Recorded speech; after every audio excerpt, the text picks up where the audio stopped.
आपके साथी हैं कांग्रेस के तमाम लोग। आपने कुछ दिन पहले ये बात कह दी थी, अलग अलग चैनलों पर बैठे थे आप, और आज फिर वो कला निकलकर सामने आई है। बाकी सबको दिखाई दे रहा है, कांग्रेस को कैसे नहीं दिखाई दे रहा? बाहर आकर प्रेस कॉन्फ्रेंस एसआईआर पर, अद्भुत। आनंद जी। रूबिका जी नमस्ते।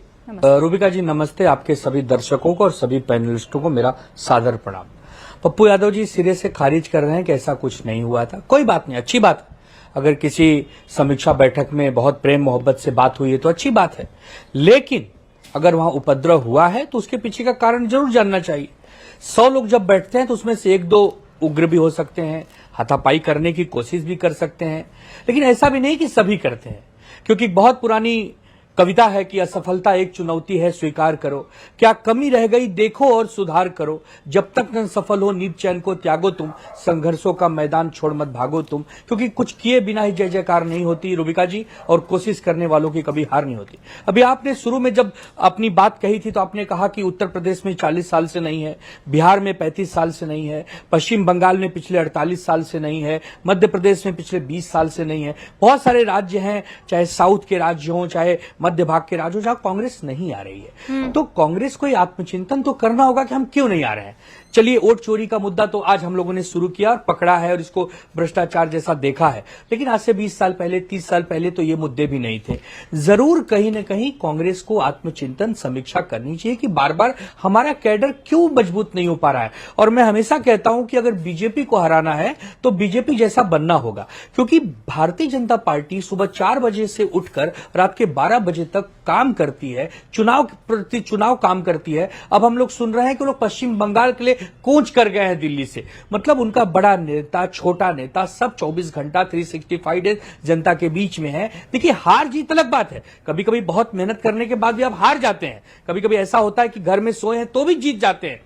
जीत हार का प्रश्न नहीं है, लेकिन कंटिन्यूटी, आपको लगातार बने रहना पड़ेगा। और ये हम देख रहे हैं, अभी महाराष्ट्र में चुनाव था रूबिका जी, 2014 में, 24 में, अगर उद्धव ठाकरे जी का चेहरा मुख्यमंत्री जी के लिए घोषित किया गया होता तो मैं आज बताता हूं, आज ये स्थिति नहीं होती जो आज हमारी है। आनंद जी, एक हरियाणा में अगर अच्छा, सभी दोस्तों को उद्धव ठाकरे को नहीं बनाया, उससे सबक लेकर यहाँ तेजस्वी यादव को बनाया ना, क्या हुआ, उसका असर क्या हुआ, ये बताइए। मुझे देखिए, आप लोग सब राजनेता हैं, सुनिए, आप लोग सब राजनेता हैं, ये ना सियासत को आप लोग ज्यादा बेहतर समझते हैं, क्योंकि वहां उस गंगा में आप लोग डुबकी लगा रहे हैं। मुझे ये बताइए, प्रॉब्लम कहां है? नेतृत्व में प्रॉब्लम है, कार्यकर्ताओं में प्रॉब्लम है? ये लोग सोशल मीडिया पर ज्यादा जी रहे हैं और ग्राउंड पर कम जी रहे हैं। पता नहीं कौन लोग क्या क्या ज्ञान दिए चले जा रहे हैं, क्या हो क्या? सबसे बड़ी समस्या रूबिका जी, सबसे बड़ी समस्या है कि जो कांग्रेस पार्टी का बैकबोन है, जो कांग्रेस पार्टी का आधार है, वो रहा है शुरू से यूथ कांग्रेस। युवक कांग्रेस एक ऐसा संगठन रहा है इस देश में जिसने कई मुख्यमंत्री दिए, कई केंद्रीय नेता दिए। आज उसी युवक कांग्रेस के संगठन में जब चुनाव होता है, तब जाकर वो युवक कांग्रेस नहीं रह जाती जो 1980 वाली थी। आप भी जानते हैं, हम भी जानते हैं, पैनलिस्ट जानते हैं, किसी भी संगठन में आप चुनाव कराएंगे तो 2 धड़े हो जाएंगे, ए और बी। पहली बार हम देख रहे हैं कि कांग्रेस पार्टी का एक संगठन युवक कांग्रेस, जिसमें चुनाव होते हैं, ये तत्काल बंद कर देना चाहिए कांग्रेस को। कांग्रेस में शक्ति आजादी के समय की पार्टी है, बहुत पुराना कैडर है, लेकिन वो चुनाव अगर होते रहेंगे संगठन कमजोर हो जाएगा। मैं उसको थोड़ा और बेहतर कर देती हूँ। निखिल जी यहाँ पर बैठे हुए हैं। निखिल जी कहाँ हैं आप? इतने 5:07 पर आ रहे हैं, 4:50 पर अपना डिबेट शुरू हो जाता है। आप भी कांग्रेस के मतलब सिपाही हैं और ऐसा करते हैं आप, क्यों ये लेट लतीफी? ये भी एक बड़ा कारण है, समझ रहे हैं आप निखिल जी? रूबिका जी, माफ़ी चाहता हूं लेट आने के लिए, लेकिन आनंद जी ने एक बात कही कि युवा कांग्रेस में चुनाव बंद कर देने चाहिए। अब देश की जनता को यह सवाल पूछना चाहिए कि क्या देश की दूसरी सबसे बड़े राजनीतिक दल को अपने नेताओं को चुनाव के माध्यम से चुनना चाहिए या पर्ची के माध्यम से चुनना चाहिए? उन्होंने सही कहा कि भाजपा का संगठन कांग्रेस के संगठन से आज की तारीख में बहुत बेहतर है, लेकिन उसमें हमें यह देखना होगा कि किस संगठन के लिए, किस राजनीतिक दल के लिए किस चीज़ की प्राथमिकता है। आपके लिए क्या प्राथमिकता है? मैं बताता हूँ। अगस्त 2025 की बात है, चुनाव से 2 महीने पहले राहुल गांधी और तेजस्वी यादव क्या कर रहे थे? वो 1300 किलोमीटर की यात्रा निकाल रहे थे बिहार की जनता, देश की जनता को ये बताने के लिए कि आपका वोट का अधिकार खतरे में है, लोकतंत्र खतरे में है, संविधान खतरे में है, जागरूक हुई और अपने अधिकारों के लिए लड़िए, अपने अधिकारों के लिए आवाज उठाइए। उसी समय भाजपा क्या कर रही थी? भाजपा अपने एजुकेशन मिनिस्टर को, अपने एनवायरमेंट मिनिस्टर को उतार देती है पटना में, वो कैंप लग जाते हैं होटल मौर्या में, बैठ के सारे माइक्रो मैनेजमेंट होने लग जाती है, बूथ टू बूथ देखने लगते हैं। देश में इतने पेपर लीक हो रहे हैं, शिक्षा मंत्री को कोई मतलब नहीं।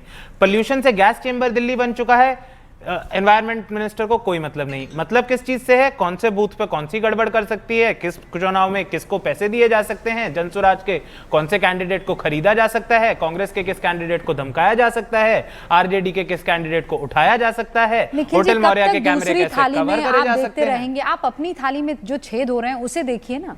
आप लोग लंगर खाने गए थे और चप्पल भी आपके खो गए हैं, समझे आप? नहीं देखिए, कब तक दूसरों को देखते रहेंगे? मैं कह रही हूं ये लोग जीत रहे हैं। राजनीति में क्या होता है, क्या होता है राजनीति में, मुझे ये बताइए। जीत या हार होती है। अब आप कह रहे हैं कि नहीं इसने तो ये कर दिया, उसने तो वो कर दिया। प्रभु मैं ये कह रही हूं सबसे पुरानी पार्टी, हाँ क्या हाल कर दिया आप लोगों ने। और ये अब वो यूथ कांग्रेस की बात कर रहे थे। यूथ कांग्रेस को कौन चला रहा है आपका? बाहर से आया कोई कन्हैया। क्या है उसकी आइडियोलॉजी? कन्हैया यूथ क्या है? अच्छा ठीक है, चलिए। नहीं नहीं नहीं, अल्लाह का शुक्र है, चलो बढ़िया, बहुत बढ़िया। राहुल गांधी मुलाकात कर रहे थे, किससे कर रहे थे? वो हिडमा तू अमर रहे, घर घर से हिडमा निकलेगा। ये राहुल गांधी उनसे क्यों मिलेंगे? क्या जरूरत है मुलाकात करने की? नहीं, पोल्यूशन पे मिल रहे हैं। हिडमा जाए वो पोल्यूशन पे विरोध हुआ, नागरिकों का विरोध हुआ, उसमें कुछ तत्व घुस गए, उसने हिडमा का पोस्टर उठा लिया। मैंने तो तब भी खंडन किया था कि हिडमा कोई मसीहा नहीं है। अगर कोई भी उसे मसीहा समझ रहा है, बेवकूफ है। हिडमा एक आतंकवादी है। मैं आपको कह रही हूँ सर में दर्द है, घुस जाते हैं। सर में दर्द है। आप कह रहे हैं बाल मेरे आज धुले नहीं हैं, आज थोड़ा सा ड्राई स्किन हो रही है। मैं आपको मर्ज की तरफ ले जा रही हूं। निखिल, मर्ज को पहचानिए। आपकी आइडियोलॉजी क्या है? आप लोग किस तरफ जा रहे हैं? आपकी लीडरशिप क्या सोच रही है? आप ये बात समझ क्यों नहीं पा? दुनिया को दिख रहा है निखिल आपकी लीडरशिप को, और आपको क्यों नहीं दिखाई दे रहा है? मीडिया गोदी हो गई है। आयोग, चुनाव आयोग जो है उसने दफ्तर बीजेपी में खोल दिया है। सुप्रीम कोर्ट में गड़बड़ी पाली है आप लोगों ने। जनता को पैसे से खरीद लिया गया है। आप सारे के सारे बिजनेसमैन, मतलब टाटा बिरला पहले हुआ करते थे, वो उनको कभी आप लोगों को समस्या नहीं हुई। अडानी अंबानी से दिक्कत हो, सब में दिक्कत है। कांग्रेस प्यारी बेबी है, उसको कुछ मत करो। रूबिका जी इनके जवाब दे सकता हूं। देखिए, सबसे पहले तो मुझे लगता है देश की सबसे बड़ी दिक्कत आज की तारीख में यह है कि राजनीतिक दलों को, राजनीतिक नेताओं को केवल जीत और हार के चश्मे से देखा जाता है। जिसने ज्यादा सीट ले ली सिर्फ वही महत्व है। मैं ये नहीं कह रहा कि जीत या हार मैटर नहीं करता, बिल्कुल करता है। जब तक आप सरकार में नहीं आएंगे, जो भी आपकी विचारधारा है, जो भी आपकी पॉलिसीज हैं, आप कैसे इंप्लीमेंट करेंगे? आपको सरकार में तो आना होगा, सीटें लानी पड़ेंगी। और जब से बिहार चुनाव के परिणाम आए तब से मैंने ये माना है कि कांग्रेस के संगठन की गलतियां रही, और अगर संगठन की गलतियां हैं तो प्रदेश नेतृत्व की भी गलती है, राष्ट्रीय नेतृत्व की है। वो गोली मार दूंगा। नहीं, नेतृत्व पर बात नहीं करनी है। हर पार्टी में कुछ ऐसे उग्र तत्व होते हैं, गलत बात बयानी करते हैं। बड़े नेताओं ने खंडन करा, डांटा, किनारे करा। नहीं, वो गलत है। उसका मैं कोई यहाँ पर डिफेंस करने के लिए, वो मेरा सेंटर पॉइंट ऑफ डिस्कशन है भी नहीं। सारे तरह के कार्यकर्ता सब जगह होते हैं, बिल्कुल ठीक है। मैं कभी इस बात पर डिस्कस नहीं करूंगी कि दो आपस में लड़ गए और भिड़ गए, और इससे मैं कह रही हूं what is the actual problem. वो आनंद जी कुछ कहना चाहते हैं, फिर मैं आती हूं। आनंद दुबे जी 30 सेकंड सर, जल्दी। और रूबिका जी मैं ये कहना चाहता हूं, देखिए निखिल जी, आप हमारे मित्र हैं। हम तो आपको एक दोस्त के नाते यही समझा रहे हैं कि निंदक नियरे राखे आंगन कुटी चवाए, बिन साबुन पानी बिना निर्मल करे सुभाए। अरे आपके अंदर कुछ कमी हमने देखी, हमने आपको बता दी। मानना न मानना आपके ऊपर है। अब आप बताइए, पूरे भारत में कौन सा ऐसा संगठन है जो खुले आम चुनाव करवाता है? भारतीय जनता पार्टी तो सीखिए, कोई भी चुनाव हो वो एक फॉर्मेलिटी के लिए होती है, खुल्लम खुल्ला चुनाव नहीं होते आमने सामने। अगर ऐसे होंगे तो दो धड़े बन जाएंगे। इसीलिए गांव में, हमें याद है बचपन में हम जब छोटे थे तो गांव में एक आदमी को नेता चुना जाता था, घर का जो सबसे बड़ा होता था उसको मालिक कहा जाता था कि ये घर के मालिक है, ये सब देख लेंगे। उसी प्रकार संगठन में होता है, जो अनुभवी होता है, होनहार होता है, उसे कहा जाता है आप हमारे नेता है। 36 नेता बना दोगे तो कोई भी चीज, कोई भी नाव में 36 छेद करोगे तो नाव डूबी जाएगी। और रही बात आपको अगर स्वर्ग देखना है तो आपको मरना होगा। आनंद दुबे मरेंगे तो निखिल जी स्वर्ग नहीं देखेंगे। स्वर्ग देखने का मतलब सत्ता चाहिए तो अपने आप को झोंकना पड़ेगा, खपाना पड़ेगा। और आपके साथ अगर हम जुड़े हैं तो हमारा भी भविष्य है। पता चला आप नरक में जाते हैं संग लिए जजमान, आप भी डूब रहे हैं और हमें भी डुबा रहे हैं। तो इसीलिए हम आपको चिंता कर रहे हैं। हम तो डूबेंगे सनम, तुम्हें भी ले डूबेंगे। नाव को आगे बढ़ाइए, उसी नाव में हम भी बैठे हैं। नैया पार हो जाए तो हंसते खेलते पार हो जाए। रूबिका जी, आनंद जी मेरे मित्र हैं, कांग्रेस पार्टी के शुभचिंतक हैं, इसमें मुझे कोई दो राय नहीं है। बिल्कुल हैं, वो हमारा भला ही चाहते हैं। बट यहाँ पर बात एक मूल की और सिद्धांत की है कि क्या लोकतंत्र में लोकतांत्रिक पार्टियों को, राजनीतिक दलों को लोकतांत्रिक होना चाहिए या नहीं होना चाहिए। राहुल गांधी का यह विश्वास है कि लोकतंत्र में जो राजनीतिक दल हैं, जो लोकतंत्र का नेतृत्व करेंगे, उनमें भी अंदरूनी लोकतंत्र होना चाहिए। इसका जरूर है, उसका खामियाजा कांग्रेस पार्टी को भुगतना पड़ता है। आज जो कर्नाटका में बात हो रही है डीके शिव कुमार और सिद्धरामैया की, मैं तो हमेशा कहता हूं कि होना चाहिए। हर नेता की, हर विधायक दल की ये मांग होनी चाहिए कि हमारा नेता मुख्यमंत्री बने।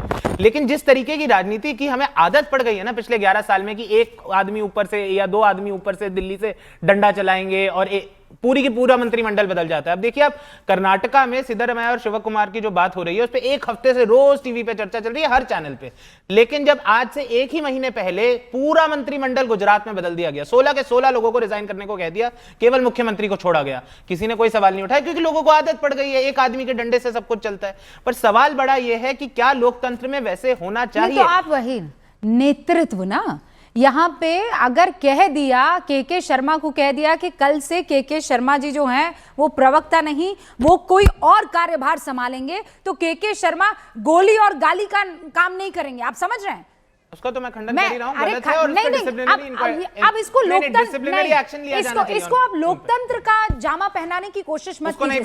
मैं कह रही हूं एक नेतृत्व होता है, उसकी बात नहीं मानेंगे तो आप पार्टी का हिस्सा नहीं होंगे। लेकिन सबको ये लगने लगे कि मैं अपने हिसाब का नेतृत्व, सबने अपने अपने टापू बना दिए, जिसे क्या कहते हैं वो, अलग अलग टापू बनाकर, और सबको लगता है कि मैं मालिक हूं। सब यही तो कर रहे हैं कांग्रेस में। तो किसकी कमी है? नेतृत्व की हुई ना।